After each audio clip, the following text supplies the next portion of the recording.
Hello everyone, myself Ramvilas Meena, Assistant Professor Chemistry from Government College Kota।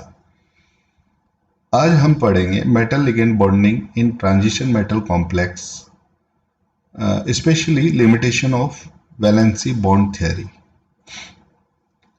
ये chemistry paper first है, inorganic chemistry, उसकी unit second है, BSc part third की। आज शुरुआत है इसकी। इसमें आप पढ़ेंगे metal ligand bonding in transition metal complex, limitation first topic है आपका जो आज करेंगे, limitation of valency bond theory. और बाकी का सिलेबस आपको दिया गया है। An elementary idea of crystal field theory, crystal field splitting, square planar, octahedral, tetrahedral, trigonal, bipyramidal, factor affecting the crystal field parameter, John Taylor distortion, application and limitation of crystal field theory। इसके second half में magnetic properties of transition metal complex और दिया हुआ syllabus आपको करवाया जाएगा।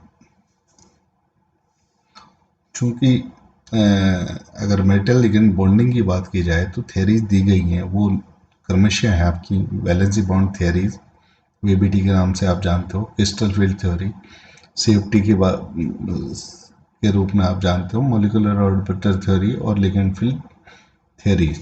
Basically इस chapter में आप पढ़ेंगे क्रिस्टल फील्ड थ्योरी के बारे में। एमओटी, वीबीटी, इनके बारे में प्रीवियस में आप पढ़ चुके हो डिटेल में। स्पेशली चूंकि आपका फर्स्ट टॉपिक ही है limitation of valency bond theory, तो हम स्टार्टिंग करते हैं limitation of valency bond theory से। वीबीटी, अब इसकी जो लिमिटेशंस है आपको याद रखनी पड़ेगी क्योंकि क्वेश्चन आएगा उससे संबंधित। जो हालांकि वीबीटी ने काफ़ी हद तक मेटल और लिगेंड के मध्य बंध को समझा है, लेकिन उसकी कुछ कमियां हैं जिनको हम limitation of valency bond theory में पढ़ेंगे। फर्स्ट लिखिए, इसमें इस सिद्धांत में धातु आयन को अत्यधिक महत्व दिया गया है। हम जानते हैं मेटल कॉम्प्लेक्स में सेंट्रल मेटल आयन को अधिक महत्व वीबीटी में दिया गया है। आप देखिए, अगर ये कोई कॉम्प्लेक्स है, एग्जांपल में आप समझ सकते हैं निकल CN4 2- और निकल Cl4 2-। अब दोनों ही कंडीशन में इनकी ऑक्सीकरण अवस्था तो +2 है। वह समन्वय संख्या 4। समन्वय संख्या वह संख्या जिससे जितने लिगेंड से आप सेंट्रल मेटल एटम जुड़ा होता है। तो Cl4 भी आपके 4 है, Cl भी, क्लोराइड आयन भी और साइनाइड आयन भी 4 है। तो समन्वय संख्या 4 है। और ऑक्सीडेशन स्टेट आप निकाल सकते हैं, जनरली इसको मान लीजिए आप X +-4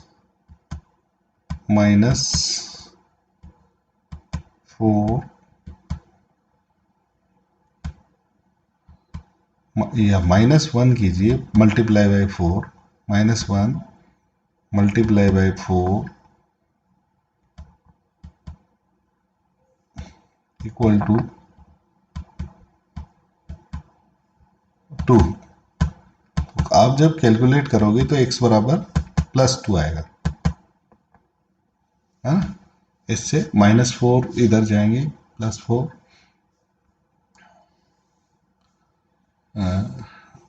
तो इसकी वैल्यू आएगी, ये -2 है ना, तो इसकी वैल्यू आएगी आपके +2।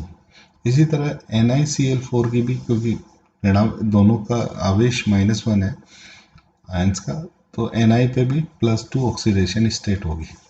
अब दोनों ही कंडीशंस में अब देखा जाए कि दोनों के समान होने के बावजूद भी NiCl4 2- वर्गाकार है, जबकि वह प्रतिचुंबकीय है, और जबकि NiCl4 2- चतुष्फलकीय तथा अनुचंबकीय। तो इस तरह से बीबीटी ये नहीं समझा पाया कि समान परिस्थितियों में भी आकृति भिन्न क्यों है। सेकंड लिमिटेशंस आप लिखिए, इस सिद्धांत की सहायता से हम आंतरिक और बाह्य कक्षक संकुलों के बनने का स्पष्टीकरण नहीं दे सकते। फॉर एग्जाम्पल देख लीजिए आप, दो संकुलों में धातु ऑक्सीकरण अवस्था व समूह संख्या समान होने पर भी भिन्न भिन्न डी कक्षकों का उपयोग क्यों किया जाता है।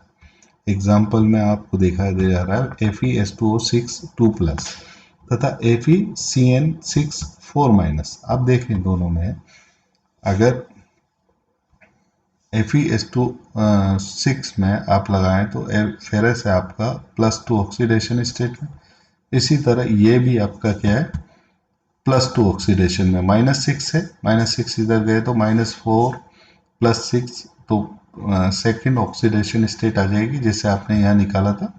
सेम उसी तरीके से दोनों में ऑक्सीडेशन स्टेट +2 है और 6 लिगेंड से जुड़े हुए हैं तो समन्वय संख्या भी समान है। लेकिन FeS2O6 में तो आपको 2+ में तो Sp3D2 संकरण पाया जाता है, जबकि FeCN6 4- में D2sp3 संकरण पाया जाता है। दोनों में अलग तरीके से आंतरिक और बाह्य कक्षक संकुलों का निर्माण होता है।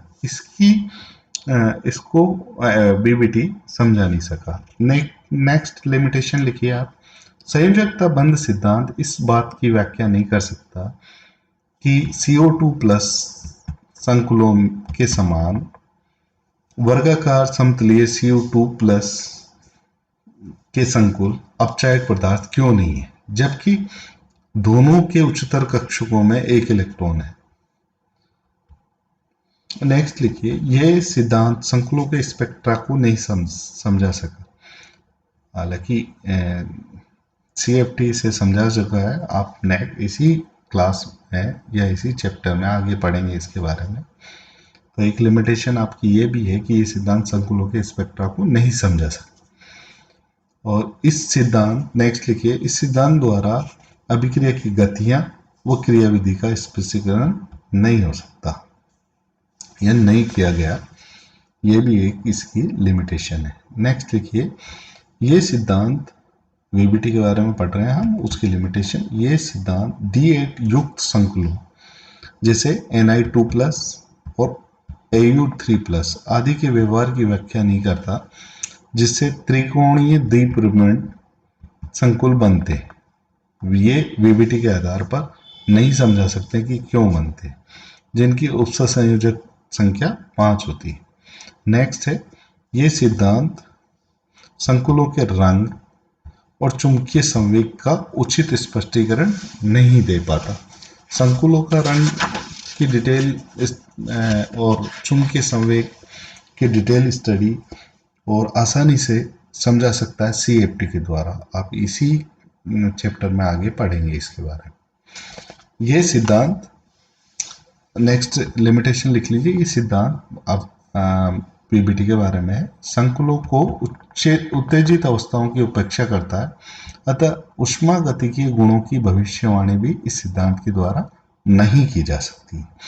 नेक्स्ट टॉपिक लिखिए, नेक्स्ट लिमिटेशन लिखिए आप, ये सिद्धांत संकुलों का ताप पर निर्भर अनुचुंबकत्व या पैरामैग्नेटिज्म की भी स्पष्टीकरण नहीं दे सकता, जबकि CFT इसकी व्याख्या कर सकता है। नेक्स्ट लिमिटेशन और लास्ट लिमिटेशन है इसकी, ये सिद्धांत सममित संकुलों की विकृति के बारे में कुछ नहीं बताता, जबकि कॉपर सेकंड और टाइटेनियम थर्ड के सभी संकुलों की विकृति होती है। उदाहरणतः CuS2 संकुल में 4 H2O लिगेंड समतलीय हैं और समान दूरी पर उपस्थित हैं, परंतु शेष 2 लिगेंड लंबवत हैं, कुछ अधिक दूरी पर। संकुल की ज्यामिति सममित अष्टबलीय न होकर विकृत अष्टबलीय है। इसका कारण वीबीटी के आधार पर नहीं या वीबीटी से नहीं समझा सका, जिसे हम आगे समझ सकते हैं किसी अन्य सिद्धांत या CFT के द्वारा समझ सकते हैं। धन्यवाद। आज के इस वीडियो में हमने वीबीटी की लिमिटेशन पढ़ी। नेक्स्ट टॉपिक नेक्स्ट वीडियो में आपके सामने लाया जाएगा। धन्यवाद।